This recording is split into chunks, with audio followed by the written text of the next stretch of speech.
भगत जी महाराज। देख रहे हो, कहीं कुछ नहीं बदला। बस हम बदल गए। गुरु महाराज। हाँ भगत, हम शारीरिक रूप से जरूर बदल गए हैं, लेकिन आपको सत्य बताता हूं कि मैं वास्तविक रूप में बदला नहीं हूं। मैं अभी भी बहुत डरता हूं आपसे। भगत, क्या तुम वाकई मुझसे डरते हो? हाँ गुरु महाराज, भला शिष्य जब तक डरेगा नहीं वो सीखेगा कैसे? नहीं भगत, डरा मत करो। ये डर बहुत खतरनाक चीज होती है। इस डर की वजह से कहीं कुछ दबा रह जाता है, कहीं कुछ छूट जाता है। इस डर को अपने से दूर रखो भगत, दूर रखो। महाराज, ये मेरे गुरु महाराज कह रहे हैं? हाँ भगत, मैं कह रहा हूं। पहले मैं भी इस बात को समझ नहीं पाया था, अब समझ गया हूं।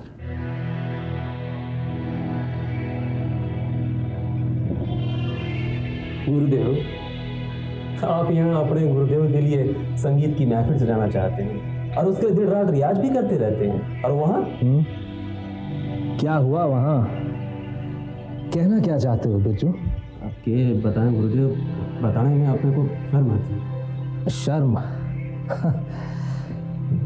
तुम कब से शर्माने लगे बिरजू? हाँ? अरे भाई, तुमसे हमें अच्छी बुरी सभी तरह की खबरें सुनने की आदत पड़ गई है। कभी कभी हम ये सोचते हैं बिरजू कि तुम्हारा नाम बदल गया। क्यों? बिरजू से खबरी कर दे तो कैसा रहेगा? थारी मर्जी गुरुदेव, थारी मर्जी। अच्छा बताओ, क्या खबर है? अब मैं कैसे कहें गुरुदेव, पर बात तो बतानी पड़ेगी, बताए बिना तो। हाँ हाँ, कह डालो कह डालो। बात कहने की कीमत चाहते हो? ना गुरुदेव, ऐसा नहीं गुरुदेव। तो फिर कैसा है?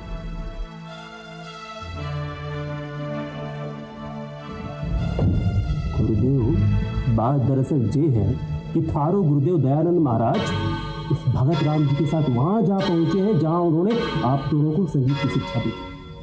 थारी खबर तक ना ली उन्होंने। क्या? हाँ गुरुदेव, और सुना है कि मंदिर के पास वाली कुटिया में ठहरने को भी राजी हो गए।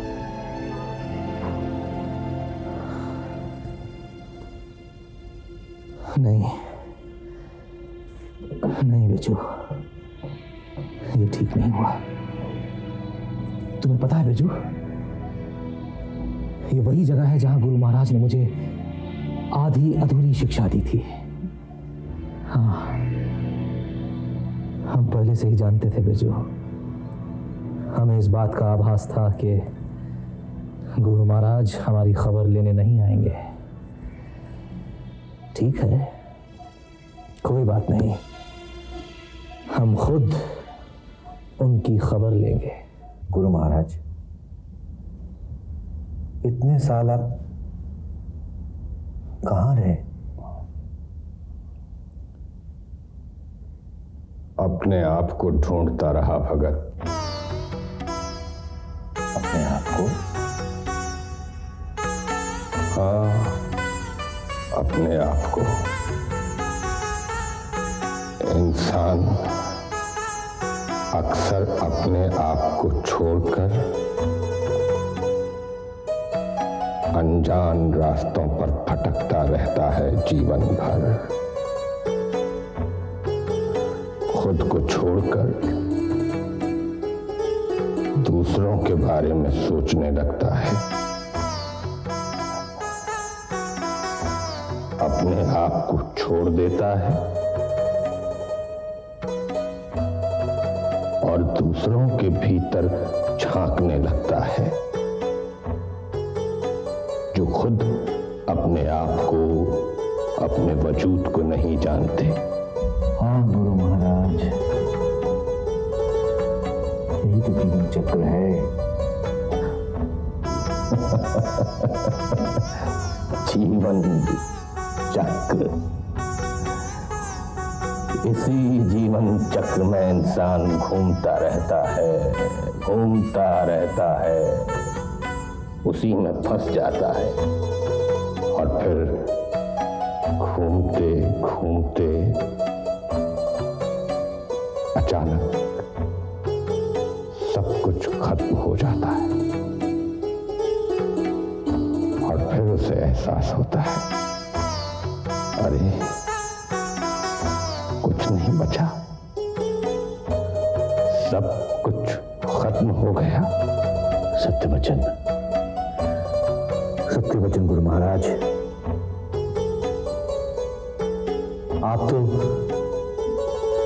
सिद्धि के पथ पर चलते चलते ज्ञान को पा चुके हैं,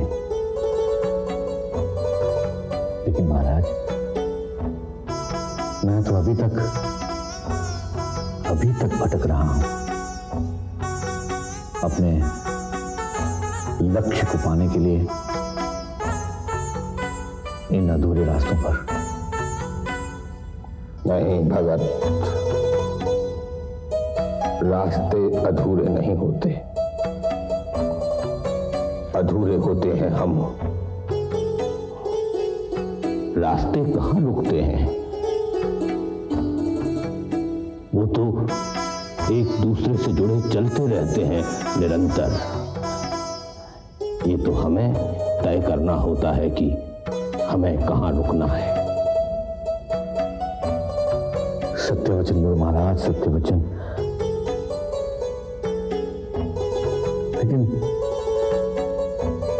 लेकिन गुरु महाराज, क्या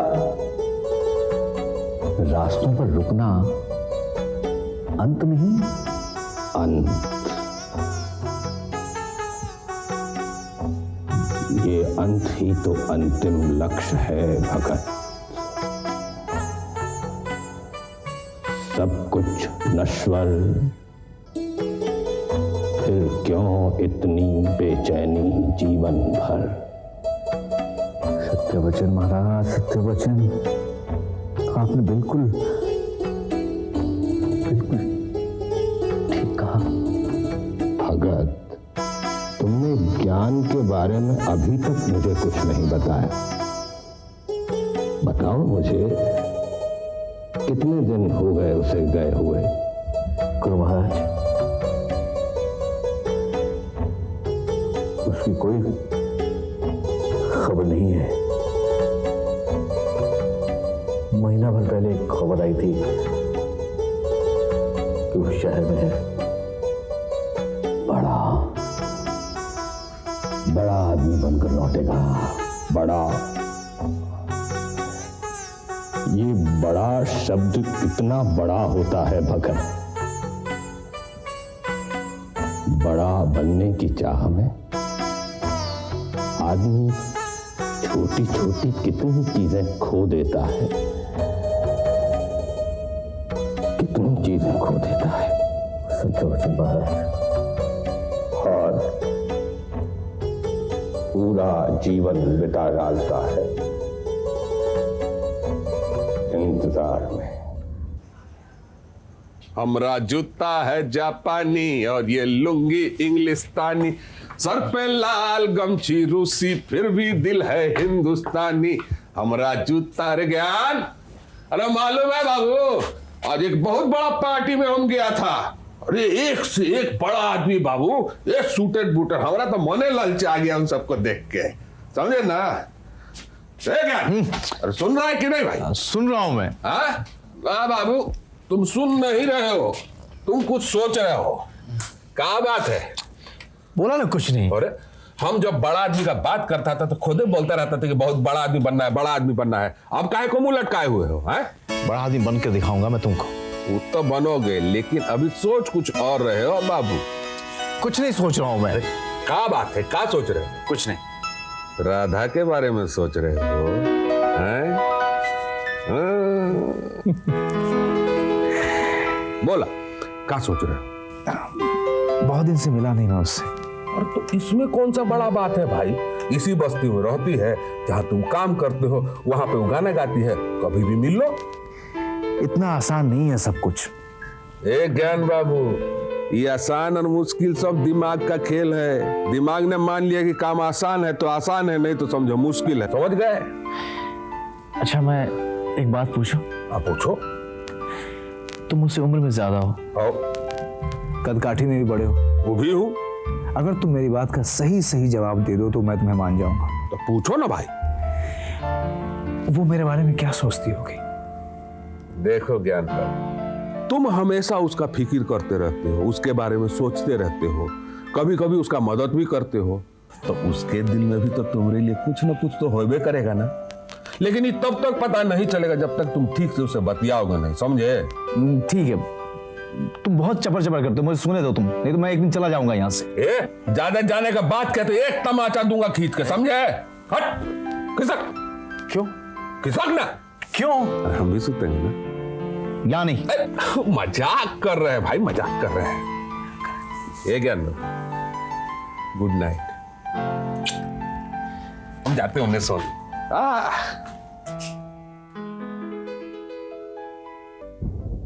भगत जी महाराज। ये यश मुझसे मिलने नहीं आया। हो सकता है महाराज उसे आपके आने की खबर न मिली हो। अच्छा, यश को खबर न हो, ये हो तो नहीं सकता।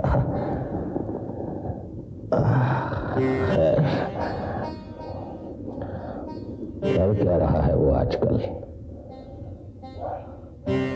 संगीत से उसकी मित्रता हुई कि नहीं? या अभी भी लड़ता रहता है उससे? महाराज, इस बात का तो मुझे ज्ञान नहीं है, लेकिन इतना जरूर जानता हूं कि संगीत से जुड़े हुए लोगों से उसे ईर्ष्या जरूर होती है, पता नहीं क्यों। तब तो वो तुमसे भी ईर्ष्या करता होगा। कैसे बताऊं मैं? कह दो भगत, कह दो, कह दो कि मैं तुमसे जलता हूं। कह दो कि मैं तुम्हारे रास्ते का कांटा हूं। कह दो।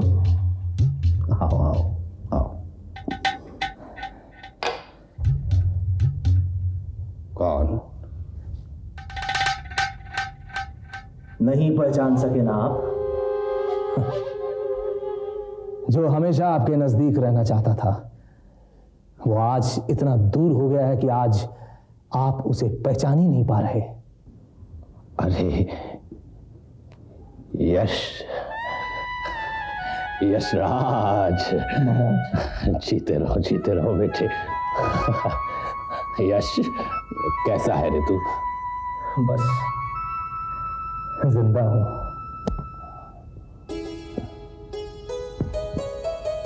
इतने मायूस क्यों हो? संगीत साधना में कोई कमी रह गई क्या? संगीत की साधना?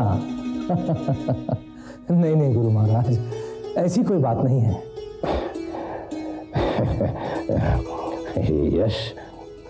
यश, तुम तो अभी भी बच्चे लगते हो, बिल्कुल पहले की तरह। और इस भगत को देखो, कितनी जल्दी बुढ़ा हो गया है, मेरी तरह। महाराज, ये देखिए, बाल भी तो झड़ गए हैं। बाल तो इसके पहले से ही झड़ते थे, तुम्हें याद है ना यश? हाँ, मुझे याद है। लेकिन आप भी तो भूले नहीं हैं गुरु महाराज। भगत के रंग रूप तक का ध्यान है आपको। और मुझे तो आज भी आप एक बच्चा समझते हैं, ना समझ बच्चा। तभी तो मैं आपके करीब कभी नहीं आ पाया।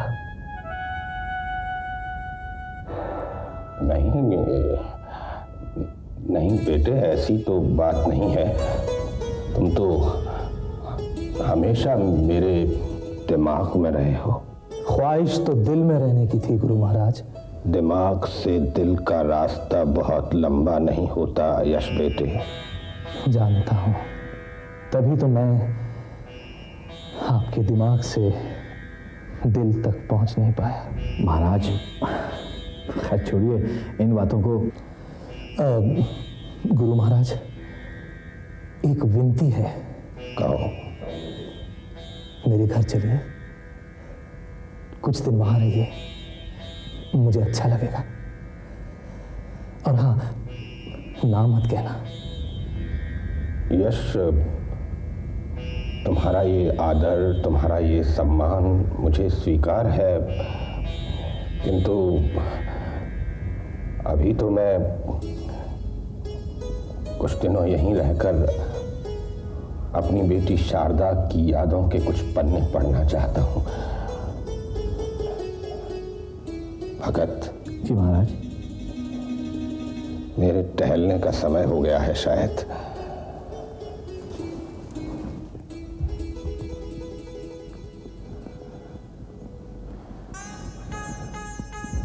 जीते रहो।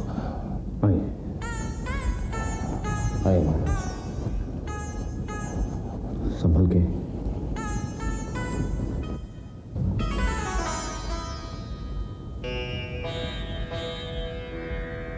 यही तो आपने भूल कर दी गुरु महाराज।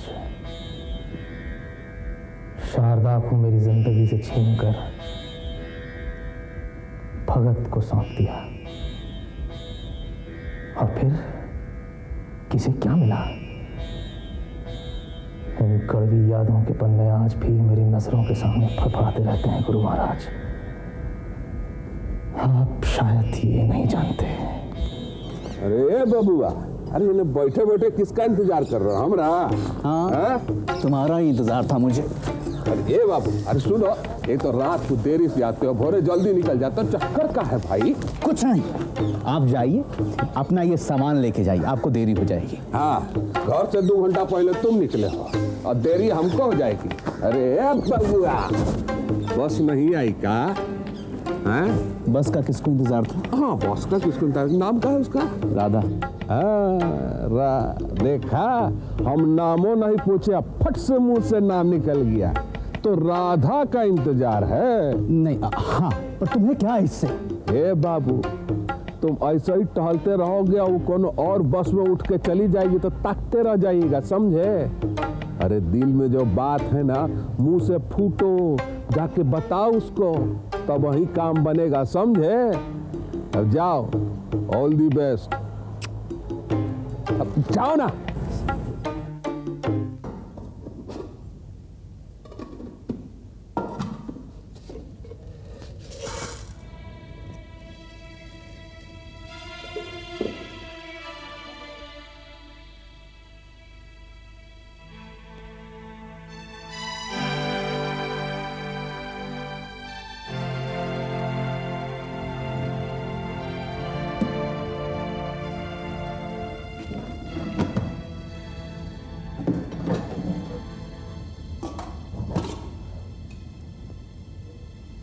कैसी स्थिति है ये, जब बाबा अपने गुरु को और मैं अपने नाना को भरपेट भोजन भी नहीं खिला सकती। आज तो घर में कुछ भी नहीं है, कब तक ऐसा चलेगा? उस दिन बाबा को जेल से छुड़ाने के लिए मेरे पास पैसे नहीं थे, तब चंदा ने अपनी चूड़ियां दी और वो भी ज्ञान लेकर चला गया। और आज भी मेरे पास कुछ नहीं है। हे भगवान, मैं क्या करूं? मैं क्या करूं?